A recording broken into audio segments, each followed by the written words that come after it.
পুণ্যার্থীদের সঙ্গে থাকা ব্যাগের ভেতর থেকে বের হচ্ছে একাধিক মদের বোতল। শুধু তাই নয়, গাড়িতে থার্মোকলের বক্সের রীতিমতো বরফের চাই দিয়ে বক্স বাজিয়ে আমোদ করতে করতে চলেছে শিব তীর্থে যাত্রা। ঘটনা থেকে হতচকিত খোদ পুলিশ অফিসাররা। পুণ্যার্থীদের যাত্রা সুরক্ষিত রাখতে পুলিশের কড়া পদক্ষেপ, উদ্ধার বিপুল পরিমাণ মদ। নষ্ট করা হলো কয়েকশো লিটার মদ। রবিবার রাতে জলপাইগুড়ি জেলা জুড়ে পুলিশের পক্ষ থেকে অভিযান চালানো হয়। বিগত দিনে জলপেশ মন্দিরে শ্রাবণের সোমবার শিবের মাথায় জল ঢালতে যাওয়ার পথে বা ফেরার পথে বিভিন্ন সময় দুর্ঘটনার খবর পাওয়া গিয়েছিল। সে কারণে এবছর পুলিশের তরফে কড়া হাতে ব্যবস্থা নিতে দেখা গেল।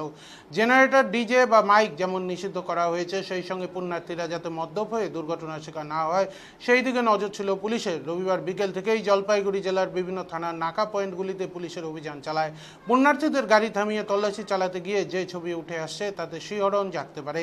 পুণ্যার্থীদের সঙ্গে থাকা ব্যাগের ভেতর থেকে বের হচ্ছে একাধিক মদের বোতল। শুধু তাই নয়, গাড়িতে থার্মোকলের বক্সে রীতিমতো বরফের চাই দিয়ে বক্স বাজিয়ে আমোদ করতে করতে চলছে শিব তীর্থে যাত্রা। এতে যে কোনো সময় ঘটতে পারে দুর্ঘটনা। মূলত জলপেশগামী পুণ্যার্থীরা প্রথমে গিয়ে পৌঁছন তিস্তায়, সেখানে স্নান সেরে ঘটে জল ভরে তারপর পৌঁছন জলপেশে। সে কারণে দুর্ঘটনার শঙ্কা থাকে।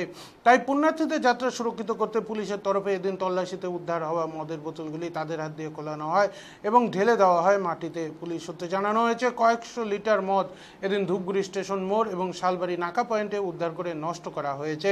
এই ধরনের অভিযান আগামীতেও চলবে।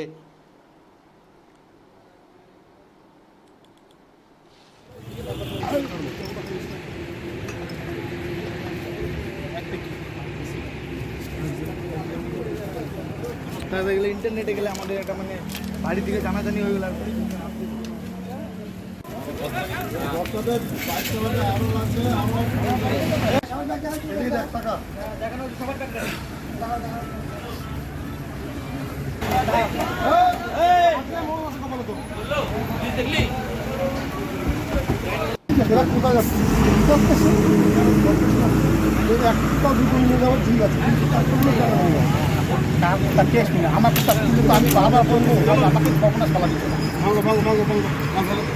কোথা থেকে কোথায় যাচ্ছে?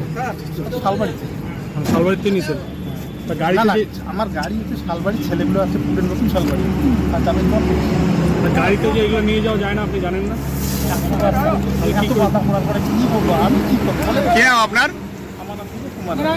দীপক কুমার যাবে না। বোতল আছে, শব্দ হচ্ছে।